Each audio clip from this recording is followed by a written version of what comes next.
7.3 Godzilla, 7% grade, 5,500 pound load. It's a Jayco 23 RLSW plus gear and the dog and everything else. I'm locked in 7th.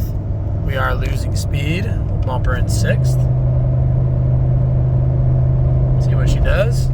Probably should have popped it in 6th a little sooner, but she'll climb back up. It's a nice steady 7%er.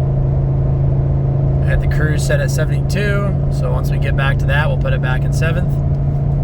Now, this does level out ever so slightly here, and then we start climbing again in another 1,000 feet or so. So we should hold 7th right here, no problem, maybe even 8th. Let's see what 8th does. Yeah, so we're just starting to lose a little bit of speed with 8th, so we're gonna bump back into 7th. And we're gonna actually grab 6th because I want to try to get up to speed before I hit this steep grade. Right about where that bridge is where it goes back to the 7%. All right, so we're at 72 right now. I'm gonna shift it into 7th. See what it does.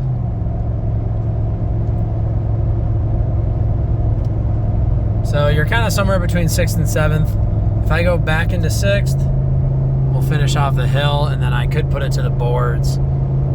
But I'm running out of hill here just to see what it did. That's about where we're at. Thanks for watching.